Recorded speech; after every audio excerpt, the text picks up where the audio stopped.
Slavery, the treatment of human beings as property, deprived of personal rights, has occurred in many forms throughout the world.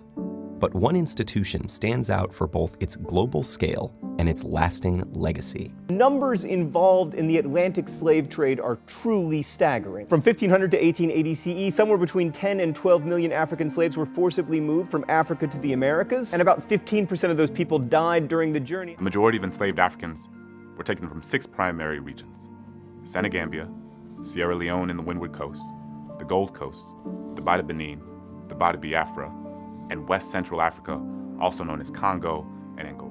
An estimated 12.4 million people were loaded onto slave ships and carried through what became known as the Middle Passage, which moved across the Atlantic and included many different destinations. Once in the Americas, the surviving slaves were sold at a market very similar to the way cattle would be sold. After purchase, slave owners would often brand their new possession on the cheeks, again, just as they would do with cattle. The lives of slaves were dominated by work and terror.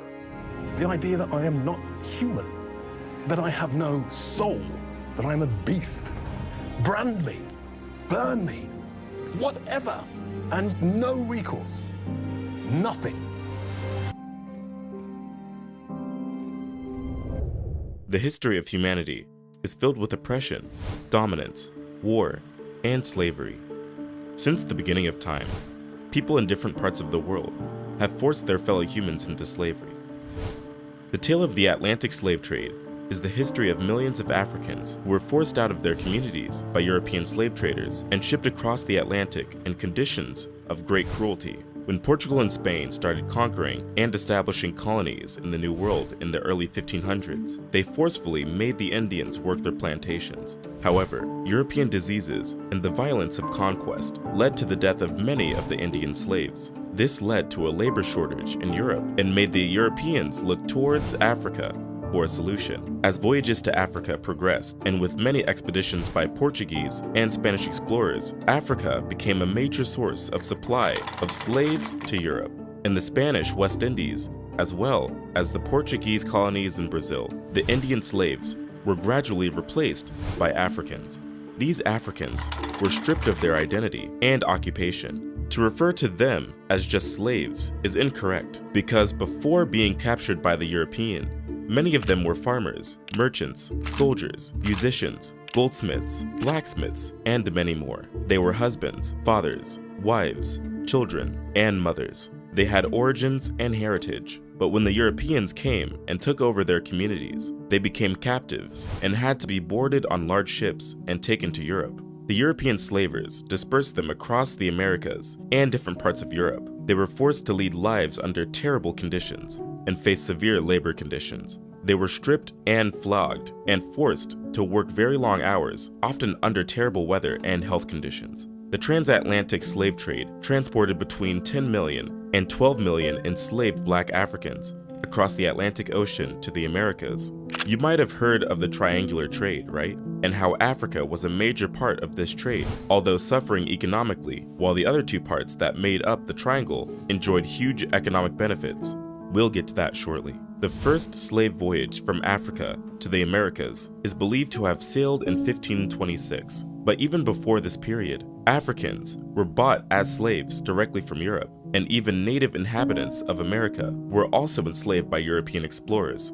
Before 1518, the Spanish monarchy didn't permit the transportation of African slaves from Africa, not due to a sense of moral value or humanity, but because they believed Africans were barbaric and that they would corrupt the European society and introduce pagan and non-Christian practices to the country. However, over the years, due to economic reasons, there was a U-turn in that decision, and on August 18, 1518, King Charles V granted a charter to Lorenzo de Goravade to transport 4,000 slaves directly from Africa to the Spanish-American colonies. Over time, King Charles changed the law established by his grandparents and then permitted slaves to be brought into Spanish colonies in America from Africa on the condition that they would be converted to Christianity during their voyage across the Atlantic Ocean. With this new decree in place, there was an explosion in the number of slaves moved from Africa to America. There was an immediate expansion of the slave trade in the Western Hemisphere. European slave traders gathered and imprisoned the enslaved at forts on the African coast. and then brought them to the Americas. Generally, the European slave traders did not participate in the raids because their life expectancy in sub-Saharan Africa was less than a year due to the widespread malaria infection. So the majority of people that were transported in the transatlantic slave trade were people from Central and West Africa that were captured by other West Africans and sold to the Western European slave traders. The transatlantic slave trade was essential to the whole economics of the triangular trade route, and European colonies in America needed the supply of slaves for their plantations. Speaking of essential, it's essential for you to like this video and subscribe to the channel for more content like this. They don't want us sharing stories like this, but we're going to continue anyway with your support. The triangular trade. Now, let's dive a little deeper into what the triangular trade route was all about. The triangular trade route is simply the trade structure that operated across the Atlantic region. This triangular trade route across the Atlantic took goods from Europe to Africa. Some of the goods taken to Africa include arms, textiles, and wine. On the other side of the triangle was the movement of African slaves to the Americas and the West Indies. The last side of the triangle was the movement of raw materials such as sugar, coffee, tobacco, rice, and cotton produced on American plantations back to Europe. The triangle involved 3 continents, with Europe providing the capital, Africa providing the labor, and America providing the land and resources. There was always a supply to the European market. The story of the transatlantic slave trade involves the story of all people in the 3 continents, but most importantly, those involved in the Middle Passage voyage. The trade route that transported slaves is known as the Middle Passage. The voyage is often marked with a lot of difficulties and even death. Depending on the weather, the voyage could take about 3 to 6 months. The passage was so brutal that the ships not only lost the people being transported as slaves, but in some cases, the crew also lost their lives. The mortality rate for sailors on slave ships was approximately 20%. The ships had a particular design and varied in size and passenger capacity. The conditions of these ships were inhumane. The African slaves were locked up below the deck in cramped quarters and only had a little opportunity to be out in the sunlight, and they were forced to carry out certain enforced exercises in the form of dancing to ensure that they were healthy and in good posture when they get to Europe. Inside of these decks was sticky and filled with the stench of dirt, feces, and urine. Research published in 1794 estimated that a man inside the deck had just a space of 6 feet by 1 foot 4 inches, and a woman had 5 feet by 1 foot 4 inches. The girls had 4 feet 6 inches by 1 foot. The air inside the deck was hot, stale, and filled with the incessant smell of dirt and human excreta. The slaves suffered from starvation and thirst, and only had 24 ounces of water every day, i.e. the equivalent of 2 12-ounce soda cans of fluid per day. Their major food was horse beans and rice. The captives were packed tightly in tiers below decks and were chained together, hands and feet. The voyage was characterized by many difficulties, and the captives were faced with issues that included epidemic diseases and attacks by pirates. They also experienced physical, sexual, and psychological abuse by slave traders and crewmen. An estimate by historians put it that between 15 and 25% of the enslaved Africans bound for the Americas died during this voyage. The conditions were so severe that only a tiny percentage of the Africans transported in the slave trade came directly to North America. Just about 4% of the total Africans transported, not more than 400,000, arrived in North America directly. A vast majority of the slaves were sent to the Caribbean and South America, and almost half of the slaves that were captured and transported out from Africa, totaling about 5 million, were sent to Brazil. I know you will be wondering how thousands of slaves couldn't overpower hundreds of crewmen. Well, there was one popular situation where African slave trades revolted and took over their ships. The detail of this story is as chilling as it is fascinating. We will get to that shortly, but keep in mind that the slave traders were armed and typically had the slaves in chains before transporting them. Anyways, let's finish up on the journey and the economics of the transatlantic slave trade. And while we may think that all slaves transported out of Africa were through the transatlantic route, that is not entirely true. The transatlantic slave only made up for half of the total slaves traded and transported out of Africa. It is reported that from AD 650 to 1900, Islamic traders were also exporting slaves out of Africa and sent out a total of 10 million slaves to Arabia, Yemen, Iran, India, and Iraq. The slaves were transported across the Sahara Desert, the Red Sea, and the Indian Ocean, while some slaves were also enslaved but remained in Africa. Many of the slaves captured and transported in the transatlantic slave trade were taken from the region bordering the Gulf of Guinea. The slave activities in this region were excessive, that the section of the African coast in countries like Togo, Benin, and Nigeria was even referred to as the Slave Coast. A majority of the slaves were taken from West Central Africa. In the early stages of the transatlantic slave trade, the Portuguese generally bought Africans who were captured as slaves during tribal wars. But as the demand for slaves increased, the Portuguese began to enter the interior of Africa to forcibly take captives. In the 1690s, the number of people taken out of Africa yearly reached about 30,000, and a century later, the number grew to about 85,000 per year. During the 1700 and 1850, it was estimated that more than 8 out of 10 Africans were forced into the slave trade successfully crossed the Atlantic. In the period between 1821 and 1830, about 80,000 people were leaving Africa yearly, and within the next 20 years, before the abolition of slave trade, over 1 million more Africans were sent across the Atlantic to America. By 1820, almost 4 Africans for every 1 European had been transported across the Atlantic, and 4 out of 5 women who crossed the Atlantic were from Africa. The majority of enslaved Africans brought to British North America arrived between 1720 and 1780. The Africans who were sent to Brazil were mostly from Angola, and those who were transported to North America, including the Caribbean, were taken mainly from West Africa. Although just about 6% of African captives were sent to British North America in 1825, the US population included about 1/4 of the people of African descent in the Western Hemisphere. Interestingly, the condition of slavery in America was totally different from that in the US. But before we delve into these mind-boggling details, let's talk about the revolt of 1839. Remember, I mentioned this earlier. In 1839, slave traders were once again hoping to get another shipment of slaves across the Atlantic, but unlike previous voyages, they were not ready for the surprise this particular voyage would be bringing their way. The slave ship, named Amistad, had about 100 slaves on board.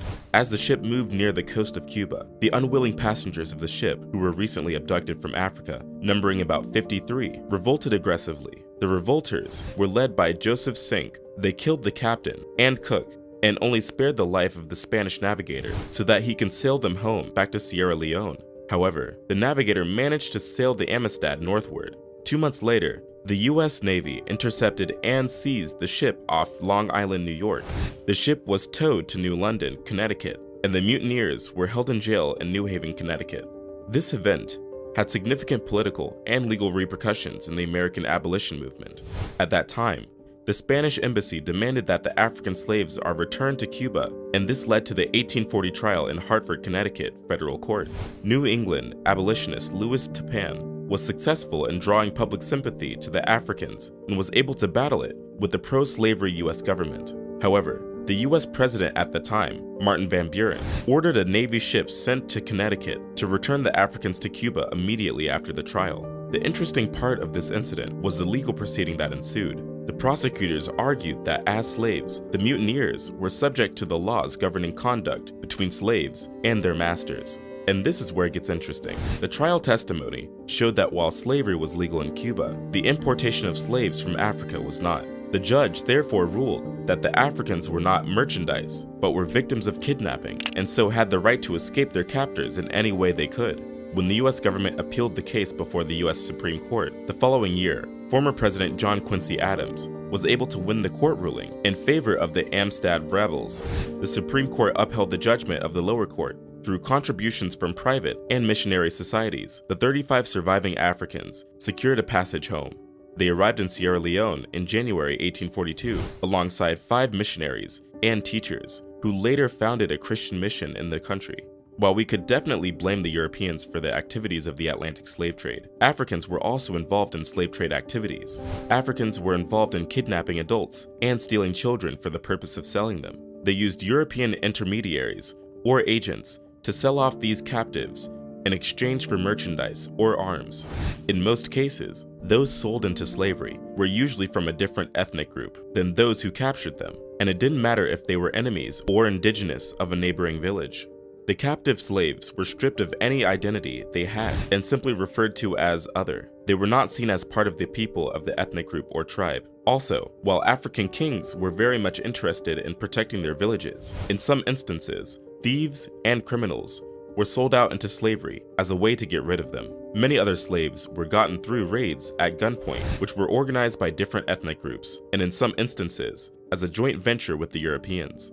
Also recorded in the book, Daughters of the Trade, Atlantic Slavers and Interracial Marriage on the Gold Coast, the author, Pernille Ibsen, shared that Africans on the Gold Coast, which is present-day Ghana, also participated in the slave trade through intermarriage. The term used was kasari, which gets its origins from Portuguese and means to marry. Kasari was used to form political bonds and economic connections between the slave traders and the Europeans. In the initial stages of slave trade, it was common practice for the powerful West African families to marry off their women to the European traders in alliance and to further enforce the syndicate. While the marriages had to be performed based on African customs, the Europeans offered no objection as they were fully aware of how vital these connections were to the success of their businesses. In the initial stages, we may argue that Africans had no idea of the exact condition of the slave trade and the experience of those sold into the slave trade. However, according to Robin Law, there is a possibility that the royal elites of the Dahomey Kingdom must have had an informed understanding of the fates of the Africans sold into slavery. This is because the King of Dahomey sent diplomats to Brazil and Portugal who returned with information about their trips. Also, some of the elites of Dahomey had experienced slavery in America before returning home. So the only opposition the Kingdom of Dahomey had against slavery was the law that prohibited the enslavement of a fellow Dahomean. Anyone caught doing this faced the death penalty, and while the kingdom was against this, they had no issue with the institution of slavery. The case was different on the Gold Coast, which is present-day Ghana. Here, elites sent their kids to learn about the slave trade from the Europeans by sailing with them and living inside their forts. Some even sent their children to Europe and America to be educated. Elites on the Gold Coast also had agreements with the Dutch and British governments to rescue some of their friends who were tricked into slavery in America. However, a common assumption by many Africans who were not aware of the true purpose of the Atlantic slave trade was that the Europeans were cannibals who planned on cooking and eating their captives. This rumor even made it more distressing for the captives who were locked in ships sailing to Europe. The transatlantic slave trade led to an uncountable loss of lives for both captives in and outside America. A BBC report indicated that more than 1 million people are thought to have died during their transport to the New World. More died soon after their arrival due to terrible health conditions, although the number of slaves that died when bought as slaves is unclear. One thing we are sure of is that this number may exceed the number of those that survived to be enslaved. The Atlantic slave trade led to the destruction of lives and cultures. It is estimated that about 12 million slaves entered the Atlantic trade between the 16th and 19th centuries, and about 1.5 million died on board slave ships. And apart from those who died in the Middle Passage, it is also estimated that many Africans were killed during the slave raids and wars in Africa. Canadian scholar Adam Jones has characterized the deaths of millions of Africans in this period as a genocide. He referred to it as one of the worst holocausts in human history. Many believed that these deaths were not intentional and it was in the slave owner's interest to keep slaves alive and not exterminate them. Jones argues that the killing and destruction were intentional, whatever the incentives to preserve survivors of the Atlantic Passage for labor exploitation. To revisit the issue of intent already touched on, if an institution is deliberately maintained and expanded by discernible agents, though all are aware of the hecatombs of casualties it is inflicting on a definable human group, then why should this not qualify as genocide? Saidiya Hartman, an American writer and academic focusing on African American studies, argues that the deaths of enslaved people were incidental to the acquisition of profit and the rise of capitalism. She argues that death wasn't a goal of its own, but just a byproduct of commerce, which has the lasting effect of making negligible all the millions of lives lost. Incidental death occurs when life has no normative value, when no humans are involved. when the population is, in effect, seen as already dead. Saidiya Hartman goes on to say that although unlike the concentration camp or the Gulag, the Atlantic slave trade also led to the millions of corpses. In this case, extermination was not the major goal. It was a major corollary to the making of commodities. Who do we blame? While we could blame the Germans for the genocide attempt on the Jews, who do we blame for the slave trade? 7 nations were actively involved in the activities of the slave trade and took most of the slaves to their colonies in the New World. We have the Portuguese, the British, the French, the Spanish, the Dutch, the Americans, and the Danish. The major sources of slaves include Angola Coast, Bight of Benin, Bight of Biafra, Gold Coast, Senegambia, Southeast Africa, and Indian Ocean Islands, Sierra Leone, and Windward Coast.